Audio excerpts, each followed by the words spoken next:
అలానే చేస్తారు. భారత రైల్వే మరింత దగ్గర కావడానికి ప్రజలకు ప్రయత్నం చేస్తుంది.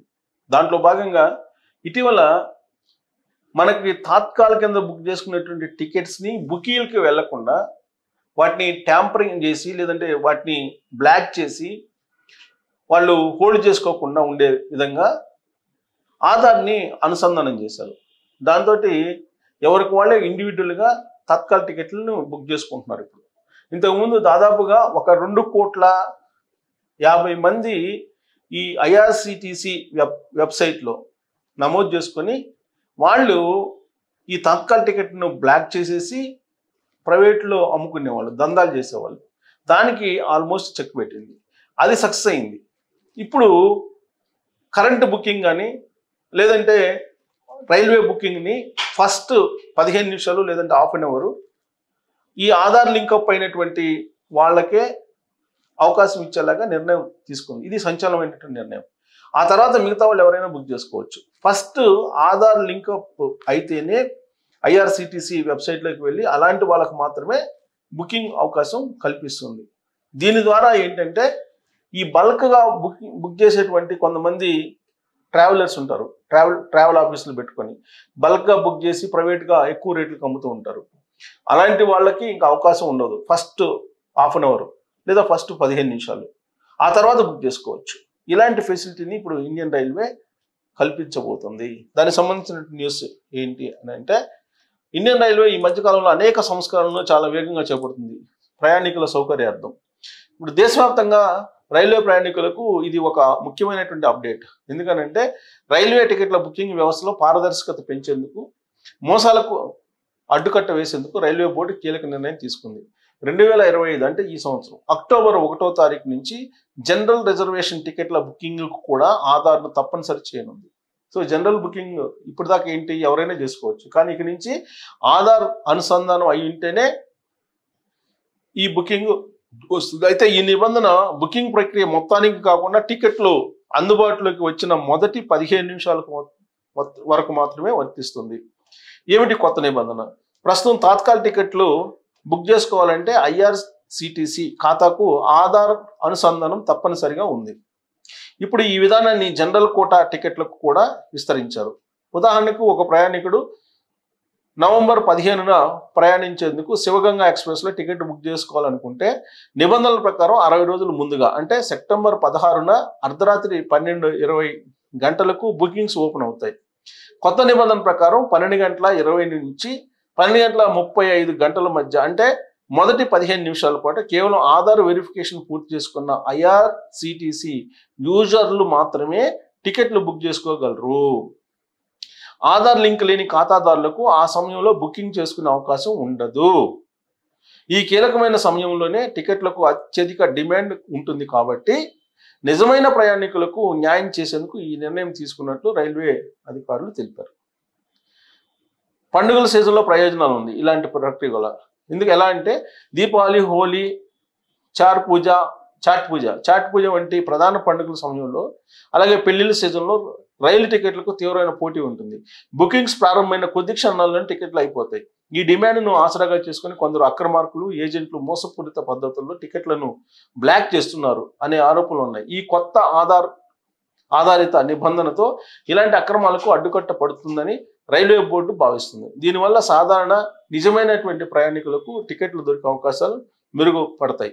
ఇప్పటికే 2025 జూలై నుంచి తత్కాల్ బుకింగ్కు ఈ విధానం విజయవంతంగా అమలవుతున్న నేపథ్యంలో ఇప్పుడు జనరల్ కోటాకు కూడా దీన్ని విస్తరించారు.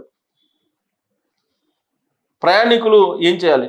ఈ మార్పుల నేపథ్యంలో ప్రయాణికులు ఎలాంటి ఇబ్బందులు పడకుండా ఉండాలంటే అక్టోబర్ 1లోగా తమ ఐఆర్సిటిసి యూజర్ ఐడికి ఆధార్ నెంబర్ను అనుసంధానం చేసుకోవాలని రైల్వే శాఖ సూచిస్తుంది. సాధారణంగా రైలు టికెట్లో జనరల్ రిజర్వేషన్ విండో ప్రతిరోజు అర్ధరాత్రి 12:20 నుంచి రాత్రి 11:45 వరకు అందుబాటులో ఉంటుంది.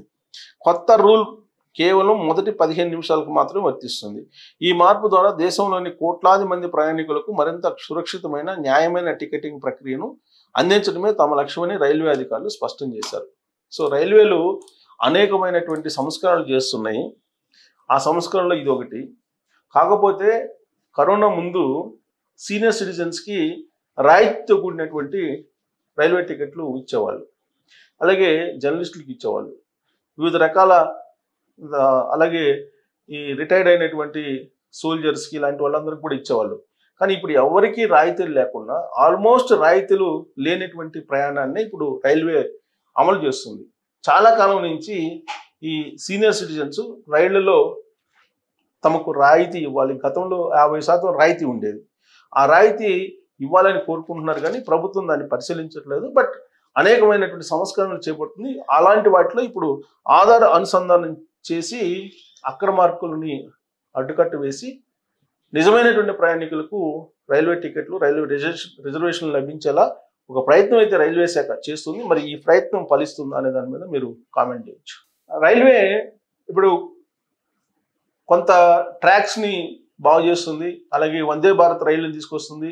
రాబోయేటువంటి రోజుల్లో వందే భారత్లో స్లీపర్ను కూడా తీసుకురాబోతుంది, అలాగే బెర్తులు కూడా తీసుకురాబోతుంది రిజర్వేషన్లకు సంబంధించి. ఇప్పటి వరకు మనకు వందే భారత్లో అలాంటి ఫెసిలిటీ లేదు. అలాగే తెలుగు రాష్ట్రాలకి బుల్లెట్ రైళ్లను కూడా తీసుకురాబోతుంది. ఇప్పటి వరకు భారతదేశంలో కొన్ని ప్రాంతాలకు మాత్రమే బుల్లెట్ రైలు ఫెసిలిటీ ఉంది. రాబోయేటువంటి రోజుల్లో మనకి 1 సంవత్సరం కాలంలో బుల్లెట్ రైలు కూడా రాబోతుంది.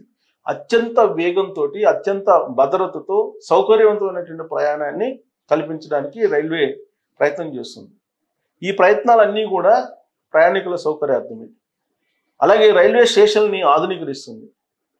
రాబోయేటువంటి రోజుల్లో ఎయిర్పోర్ట్లో ఏ విధంగా అయితే చెక్ ఇన్ అయ్యేటువంటి సమయంలో లగేజెస్ని తూకం వేసి అనుమతిస్తారో అదే తరహాలో రైల్వేలో కూడా థర్డ్ ఏసీకి కొంత లగేజీ, సెకండ్ ఏసీకి కొంత లగేజీ, ఇలా ఒక మ్యాక్సిమం మ్యాక్సిమం బరువు ఉన్నటువంటి దాన్ని నిర్ధారించి ఆ 70 కేజీలో 40 కేజీలో అనుమతిస్తారు. ఆ బరువు మాత్రమే అనుమతిస్తారు, మిగతా దానికి ఛార్జీ వేసేటువంటి ఒక నిర్ణయం కూడా ఇప్పుడు రైల్వే శాఖ తీసుకుంటుంది. అలాగే జనరల్లో ప్రయాణించేటువంటి వాళ్ళకి నిర్ధారిస్తుంది ఎన్ని కేజీలు తీసుకెళ్ళచ్చు అనేది. సో ఇలా నిర్ధారణ చేస్తున్నటువంటి క్రమంలో రాబోయేటువంటి రోజుల్లో ఎయిర్పోర్ట్లో ఎలాంటి నిబంధనలు ఉంటాయో అలాంటి నిబంధనలు ఇక రాబోయేటువంటి రోజుల్లో రైల్వేలో కూడా రాబోతున్నాయి. అనేక సంస్కరణలు చేపడుతుంది సౌకర్యవంతమైన ప్రయాణం కోసం. అలాగే రాబోయేటువంటి రోజుల్లో ఇప్పుడు మనం మెట్రోలో ఏ విధంగా అయితే లోపలికి వెళ్ళాలంటే స్క్రాచ్ చేస్తాం టికెట్, అప్పుడే ఓపెన్ అవుతుంది, అప్పుడే ఎంటర్ కాగలం. అలాంటి సిస్టమ్ని రైల్వే స్టేషన్లో కూడా తీసుకురాబోతుంది.